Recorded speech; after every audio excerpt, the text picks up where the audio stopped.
शुक्लां ब्रह्मविचारसारपरमां आद्यां जगद्व्यापिनीं वीणां पुस्तकधारिणीमभयदां जाड्यान्धकारापहां हस्ते स्फाटिकमालिकां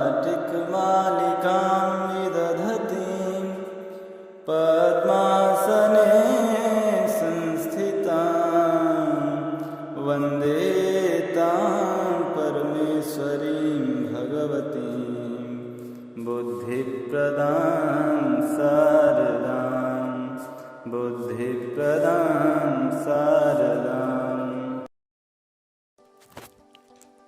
नमो नमः।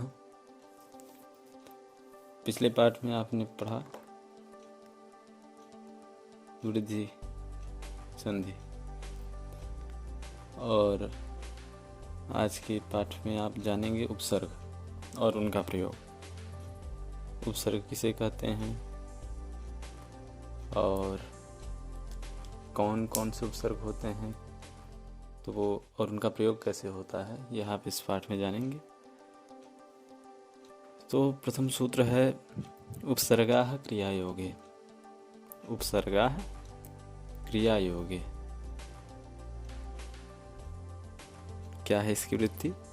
प्रादयः क्रियायोगे उपसर्ग संज्ञाः स्युः। प्रादयः क्रियायोगे उपसर्ग संज्ञाः स्युः। जो प्रादि होते हैं वह क्रिया की योग में उपसर्ग संज्ञा वाले होते हैं, अर्थात क्रिया की योग में प्रादियों की उपसर्ग संज्ञा होती है। उपसर्ग नामक एक संज्ञा होती है जब क्रिया के योग में पठित हों। कौन? प्रादि। ये प्रादि क्या है? तो प्रादि अर्थात ये प्र है आदि में, जिसके उसे प्रादि कहते हैं। तो किसके आदि में है? तो ये जो नीचे दिए गए हैं उपसर्ग प्रादिगण पूरे दिए। प्रादि एक समूह है, उस समूह में पठित जो अवयव हैं उन्हें प्रादि, उनको मिला करके प्रादिगण बनता है और उसके आदि में स्थित अवयव प्र है, इसलिए उसे प्रादिगण कहा जाता है। प्रादिगण में आने वाले अवयव कौन कौन से हैं? तो प्र, परा, अप, सम, अनु, अव, निस, निर, दुस, दुर, वी, आंग, नी, अधि, अपि, अति, सु, उत, अभि, प्रति, परि, उप। एते प्रादयः। ये प्रादिगण हैं, अर्थात प्रादिगण में आने वाले जो अवयव हैं जिन्हें उपसर्ग नाम से जाना जाता है वह उपसर्ग ये हैं, जिसमें पहला उपसर्ग क्या है? प्र। इसीलिए इन्हें प्रादिगण कहा जाता है। और इनकी ये जो प्रादिगण हैं इनका जब क्रिया के साथ योग होता है तो उनकी उपसर्ग संज्ञा होती है। जब क्रिया के साथ योग होगा तब उपसर्ग संज्ञा होगी, नहीं तो ये प्रादिगण के ही नाम से जाने जाएंगे। और जब क्रिया के साथ इनका योग होगा तब इनकी उपसर्ग संज्ञा हो जाएगी। आगे अगला सूत्र बता रहे हैं उपसर्गात् धृति धातु।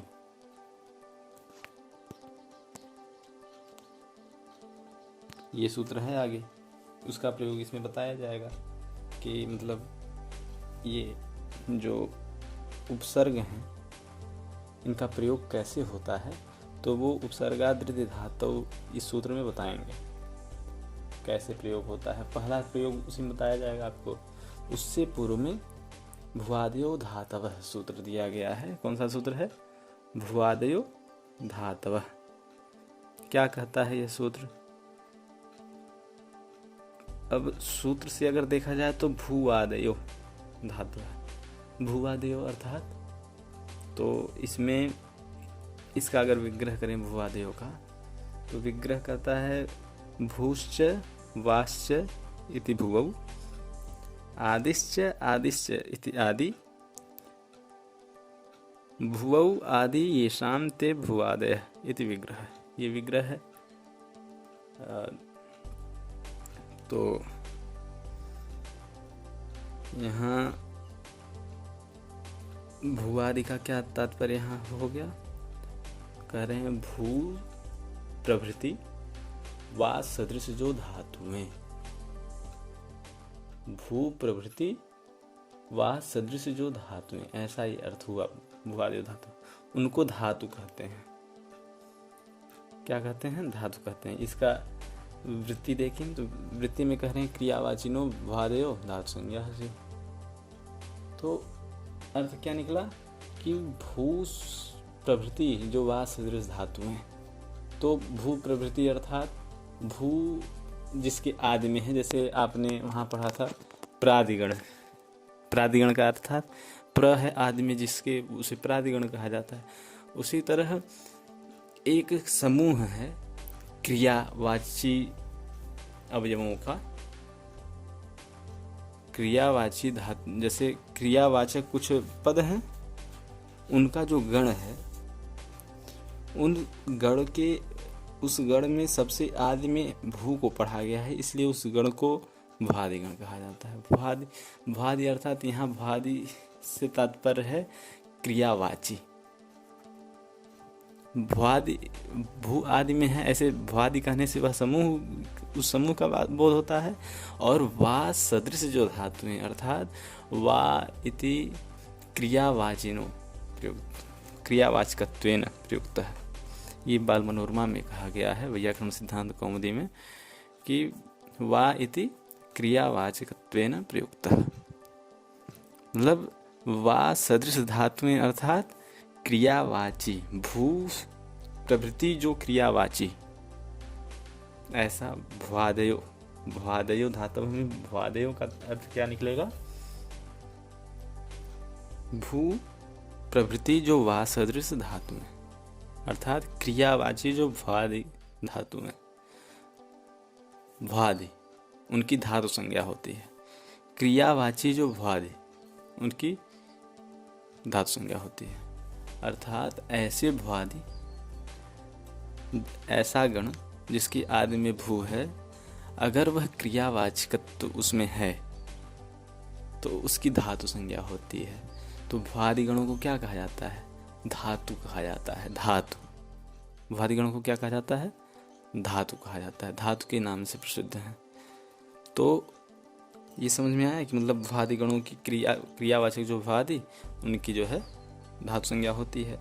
अब यहाँ आपने उपसर्ग संज्ञा जान लिया, प्रादि किसे कहते हैं, प्रादि कौन कौन से हैं ये जान लिया, और धातु किसे कहते हैं ये भी जान लिया कि क्रियावाची जो भुआदि उसकी जो है धातु संज्ञा होती है।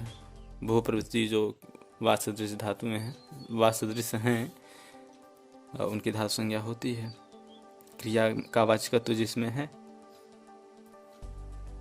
जिसमें भी क्रिया का वाचकत्व है वो धातु संज्ञक हो जाएगा। तो अब प्रयोग बता रहे हैं कि ये धातु संज्ञा होने के बाद मतलब धातुओं का प्रयोग कैसे होता है। लेकिन धातुओं का प्रयोग कैसे होता है इसको जानने से पहले, वो तो वहाँ बताया जाएगा जहाँ का विषय है, लेकिन उसके पूर्व में उपसर्गों का योग धातुओं के साथ कैसे होता है उसका प्रयोग यहाँ बताया जाएगा।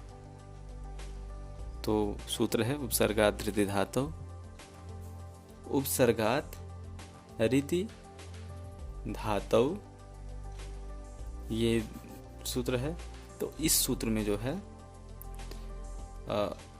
आत् गुण से आत् का की अनुवृत्ति आती है और वृद्धि से वृद्धि की अनुवृत्ति आती है।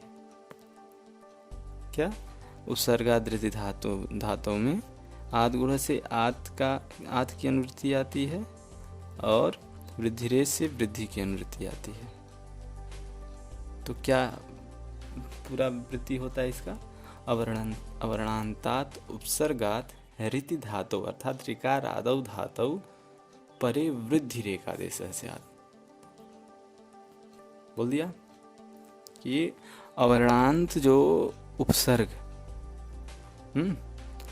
अवर्णांत उपसर्ग से परे ऋकारादि धातु हो तो वृद्धि एक आदेश होता है। मतलब पूर्व और पर के स्थान पर पूर्व प्रयोग का यहाँ अधिकार चलता है तो पूर्व परयोः हर जगह आ जाता है। पूर्व और पर के स्थान पे एक आदेश होता है जो वृद्धि के रूप में होता है। सूत्र का अर्थ समझ में आया? अवर्णांत जो उपसर्ग उसको ऋकारादि धातु पर के परे रहते वृद्धि एक आदेश होता है। ऋकारादि धातु पर में हो और अवर्णांत उपसर्ग से परे ऋकारादि धातु हो तो पूर्व और पर के स्थान पे वृद्धि एक आदेश होता है। तो जैसे उदाहरण से समझते हैं, प्र धन रिच्छति, यह अवस्था है प्र रिच्छति। इसमें प्र उपसर्ग है, अभी आपने पढ़ा प्रादिगण। प्रादिगणों की उपसर्ग संज्ञा होती है क्रिया के योग में। तो यहाँ क्रिया क्या है? क्रिया है धातु, यहाँ रिच धातु है, रिच्छति। रिच्छति धातु हो गया ना, रिच्छति क्रिया है यहाँ पर। तो क्रिया से योग है किसका? प्र का। तो प्र क्या हो गया? उपसर्ग। प्र उपसर्ग पूर्वक रिच्छति। तो प्र उपसर्ग पूर्वक रिच्छति है। अब यहाँ पर प्रकृति पे ध्यान देंगे तो प्र में क्या है? प र अ। रिच्छति में ऋकार है आदि में, ऋकार आदि धातु ही रिच्छति, ऋकार आदि है ना, रि आदि में है। और प्र कैसा है? अवर्णांत है, अवर्ण है अंत में। तो अवर्णांत उपसर्ग से परे ऋकारादि धातु हो तो वृद्धि एक आदेश होता है। अब यहाँ पर अगर देखा जाए तो अ और री है, अ से परे री है, अ से परे री के होते हुए आद गुण से यहाँ गुण होने वाला गुण प्राप्त होता है। उस गुण को बांध कर देता है कौन? उपसर्गा तृतीय धातु। ये सूत्र बांध लेता है। क्यों? ये विशेष सूत्र है और केवल मतलब धातु के लिए ही विशेषतः प्रयोग में आया है। तो कहता है कि अवर्णांत उपसर्ग से परे ऋकारादि धातु हो तो वृद्धि एक आदेश होता है। तो गुण को बांध लेगा यह, क्योंकि अवर्णांत उपसर्ग से परे ऋकारादि धातु है तो यहाँ वृद्धि हो जाएगी। तो अ रि, अ का कंठ उच्चारण स्थान है, री का मूर्धा उच्चारण स्थान है। तो यहाँ पर उरण रपर सूत्र की सहायता से री के स्थान पर होने वाला जो अण वह रपर होता है। री के स्थान पर होने वाला जो अण वह रपर होता है। तो अण कौन सा होगा? क्योंकि वृद्धि संज्ञा अण में केवल अवर्ण ही है जिसकी वृद्धि संज्ञा होती है। आ दीर्घ आकार की केवल वृद्धि संज्ञा होती है, ई उ की तो होती नहीं है। इसीलिए जो है आ होगा और वह आ कैसा होगा? रपर होगा, अर्थात पर में र लगा होगा। तो आर क्या हुआ? प्र आर छति, बता दीजिए, प्रारछति। क्या बन गया? प्रारछति। प्रारछति अर्थात प्रकृष्ट रूप से जाता है, प्रकर्षेण गच्छति। अब अगला सूत्र कह रहे हैं एंगि पररूपम। यहाँ पर जो है उपसर्ग का ही प्रसंग चल रहा है तो उपसर्गों के ही विषय में बताया जाएगा कि उपसर्ग में जो है संधियाँ कैसे होती हैं। तो एंगि पररूपम यह सूत्र है, कह रहा है कि आद उपसर्गाद एंगादो धातु पररूप में का देश है स्यात्। यहाँ भी जो है आद गुण से आद की अनुवृत्ति होती है। तो अवर्णांत उपसर्ग, अवर्ण हो अंत में जिसके ऐसा जो उपसर्ग उससे परे क्या हो? एंगादि धातु हो। एंगादि अर्थात एंग हो आदि में जिसके ऐसी जो धातु, ऐसी धातु जिसके आदि में एंग हो, ऐसी धातु पर में हो तो पररूप में एकादेश होता है। पररूप में एकादेश अर्थात पर में स्थित, जैसे जब संधि होती है तो वहाँ एक पूर्व पद होता है, एक पर पद होता है। पूर्व पद होता है और पर पद होता है। तो पूर्व पद और पर पद में भी जो जहाँ पर संधि होनी है जिन दो वर्णों में, उसमें भी एक पूर्व वर्ण होता है, एक पर वर्ण होता है। तो पररूप में एक आदेश अर्थात जो उसमें पर वर्ण है, पूर्व वाला वर्ण उसी पर वर्ण में जाकर के मिल जाएगा और उसी के सदृश हो जाएगा। इसे पूर्व रूप, मतलब पूर्व रूप और पर रूप ऐसे ही होता है। तो यहाँ पर रूप होना है। तो अब देख, यहाँ उदाहरण से समझते हैं। जैसे प्र उपसर्ग पूर्वक एजते, धातु क्या है? एजते। क्रिया है एजते, और क्रिया के योग में प्रादिगणों की क्या हो जाती है? धातु उपसर्ग संज्ञा हो जाती है। तो प्र उपसर्ग पूर्वक एजते है। अब प्र कैसा है? अवर्णांत उपसर्ग है, और अवर्णांत उपसर्ग से परे एंगादि धातु हो। तो एंगादि धातु कौन है? एजते। एजते एंगादि है, यह है। तो एंगादि धातु पर में होने की वजह से यहाँ क्या हुआ? जो प्र में रकार उत्तरवर्ती अकार है उसको पररूप हो गया, अर्थात एकार के सदृश उसका रूप हो गया। एकार में ही जाकर के मिल गया और उसी के अर्थ को कहने लगा। तो अवर्ण और एवर एकार है, अकार और एकार में संधि होनी थी। अकार को एकार में ही जाकर के पररूपता को प्राप्त कर गया अकार। तो क्या बना? प र ए जते, ये अवस्था हुई। अचीनम परिण संयोजन से मिला दीजिए, प्रेजते, यह रूप हो गया। क्या बना? प्रेजते। इसी तरह है उप उपसर्ग पूर्वक ओषति। उप उपसर्ग पूर्वक क्या है? ओषति। यहाँ भी वही है। उप में पकार उत्तरवर्ती अकार है और आगे ओषति में ओकार है। ओकार एंग में आता है ओकार। तो एंगादि धातु ही पर में, एंगादि धातु के परे रहते जो उप में स्थित पकार उत्तरवर्ती अकार है उसको पररूप हो जाएगा। किस सूत्र से? एंग पररूपम सूत्र के द्वारा। उप अ है, ओ है, यहाँ वृद्धि प्राप्त रहेगी, उसको बांध लेगा। अचोन्त्या नहीं, एंग पर रूपम, यह सूत्र बांध लेगा तो प्ररूप यहाँ पर हो जाएगा। अ जाकर के ओकार में मिल जाएगा। तो अ जब ओ में मिल जाएगा तो उप ओषति मिला दीजिए, उप ओषति। उपगच्छति, उपोषित का अर्थ क्या हुआ? उपगच्छति, समीप जाना। उपोषति, यह बन गया। अब अगला सूत्र पढ़ते हैं। अचो अंत्यादि टी। क्या है सूत्र? अचो अंत्यादि टी। तो इसकी वृत्ति पढ़ते हैं। तो कह रहे हैं अचाम मध्य यो अंत्य स आदिर्यस्य तट्टी संज्ञा स्यात्। अचाम मध्य यो अंत्य स आदिर्यस्य तट्टी संज्ञा स्यात्। अचाम मध्य अर्थात अचों के बीच में, अचों के बीच, अचाम अर्थात अचों के बीच में क्यों कहा गया? बहुवचन का प्रयोग किया गया है। जैसे बहुत सारे अचों, मतलब अब अचाम अचों के मध्य में तो कह रहा है, तो जैसे एक अच के बीच में थोड़ा देखा जाएगा, दो या दो से अधिक अचों के बीच में देखा जाएगा। तो ये सार्वभौमिक है, इसलिए जो है यहाँ अचाम मध्य कहा गया कि मतलब अचों के बीच बहुत सारे अच हों, किसी एक पद में बहुत सारे अच हों। बहुत सारे का मतलब क्या? 2, 3, 4, 5 अच हों, अच अर्थात स्वर हों। तो उन अचों के बीच में जो अंतिम अच, उन अचों में जो अंतिम अच, अंतिम स्वर, वह है आदि में जिसके स आदिर्यस्य, वह है आदि में जिसके उसकी टी संज्ञा होती है। टी संज्ञम स्यात्, तट टी संज्ञम स्यात्।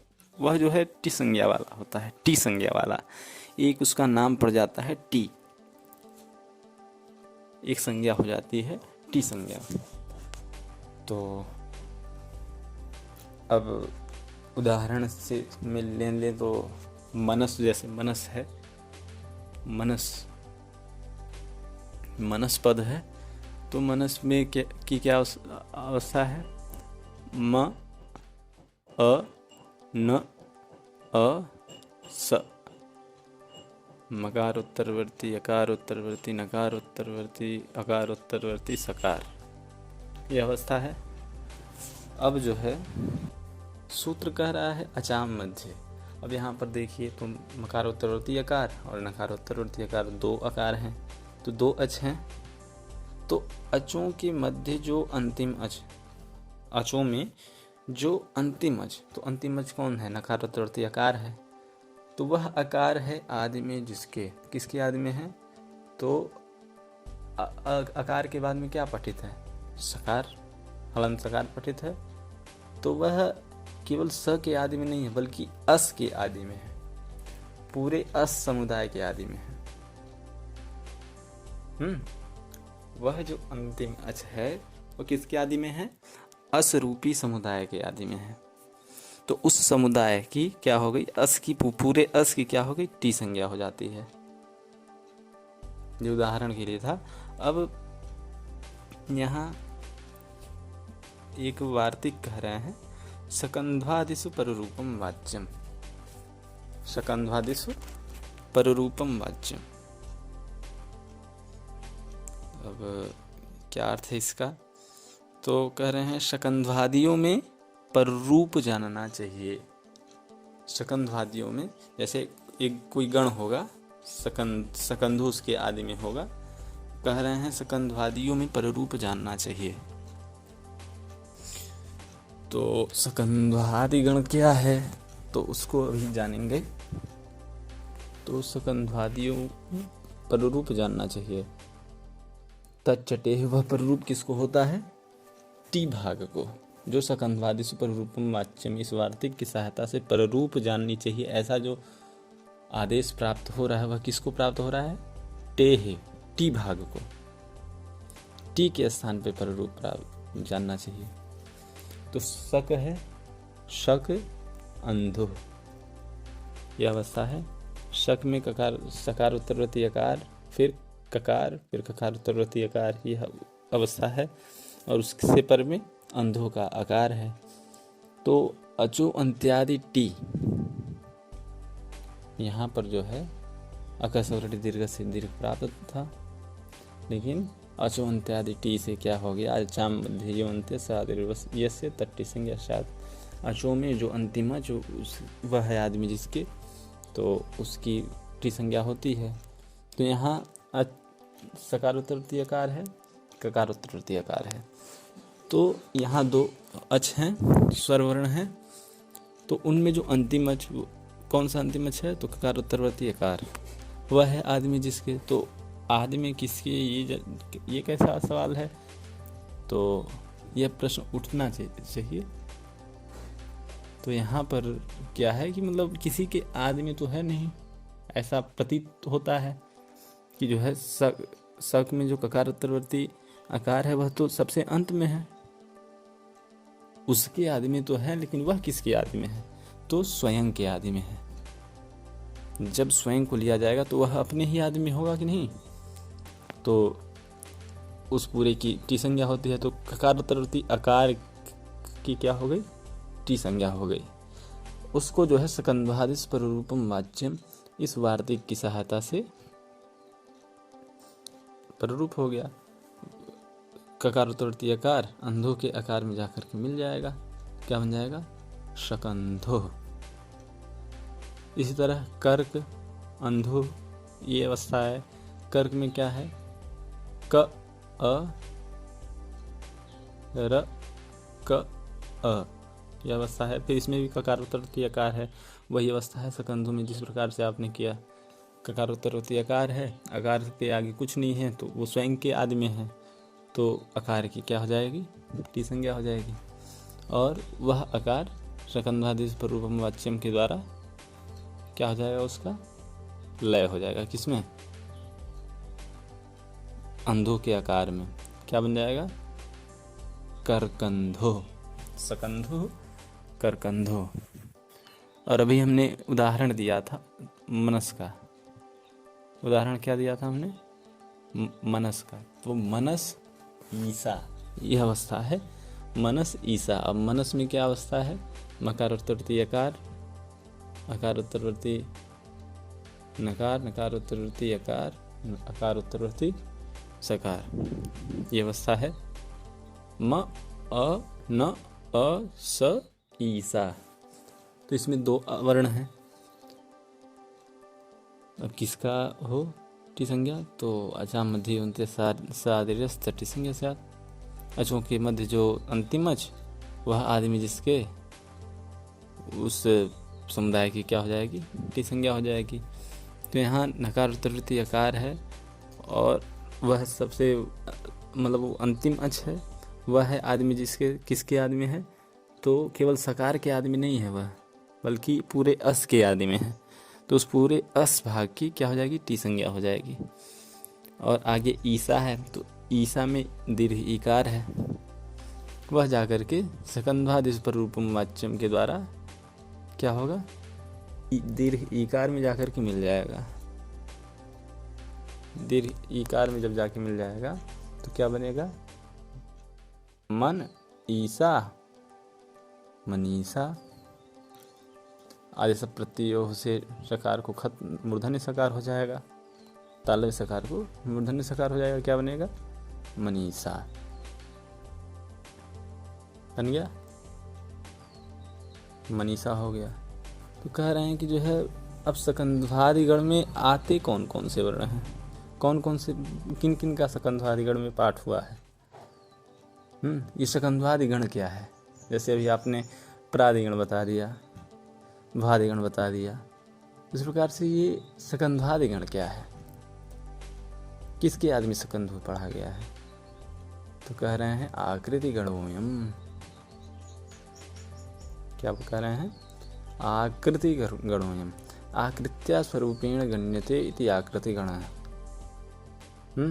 आकृति के स्वरूप, आकृति के द्वारा, स्वरूप के द्वारा जिनकी गणना होती है उसे आकृति गण कहते हैं। ये सकंधवादि गण कैसा गण है? आकृति गण है।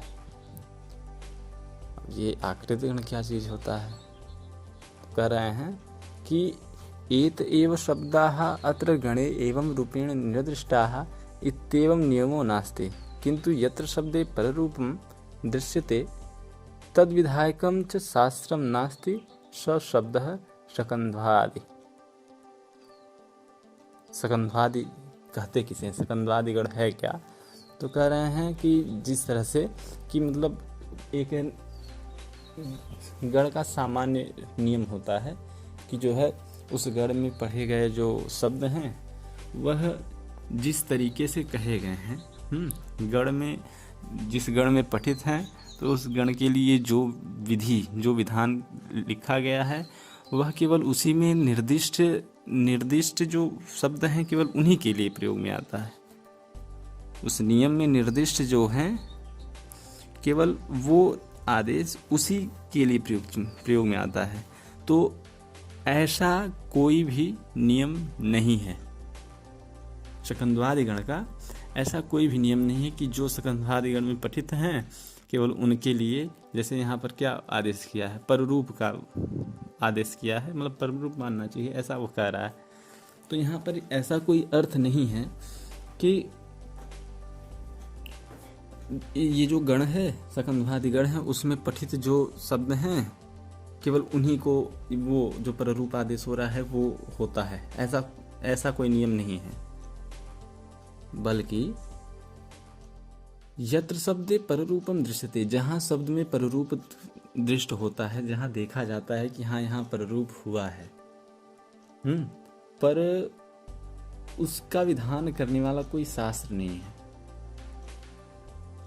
जहाँ पर भी देखा जाता है कि यहाँ शब्द में, इस पद में जो है पररूप हुआ है, लेकिन किस सूत्र के द्वारा हुआ है यह नहीं दृष्ट होता है, केवल वहाँ पररूप प्राप्त दृष्ट होता है लेकिन वो शास्त्र नहीं दृष्ट होता है।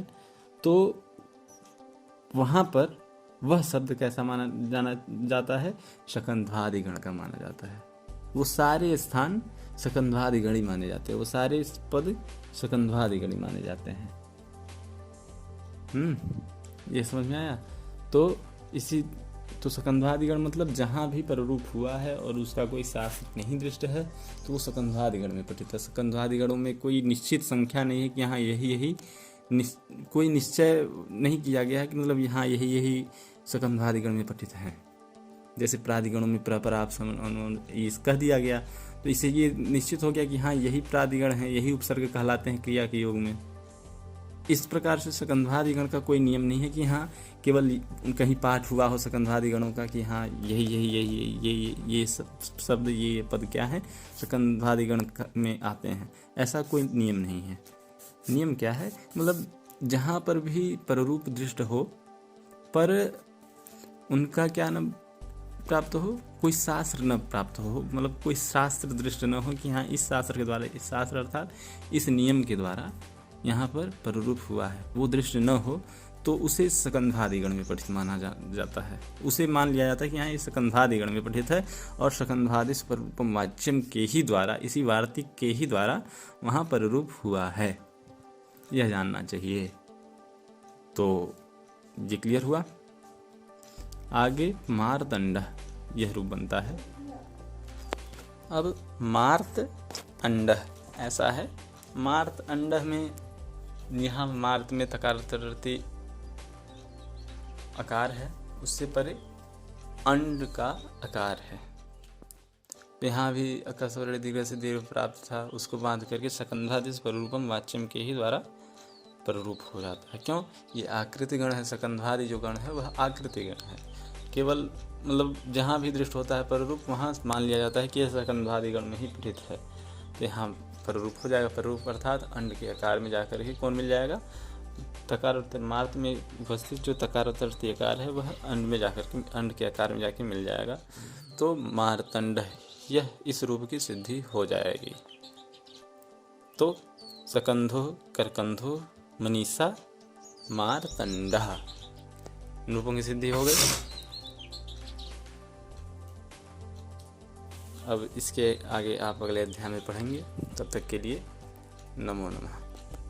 कृपया इस संस्कृत चैनल को सब्सक्राइब करें और इसे ज़्यादा से ज़्यादा प्यार दें।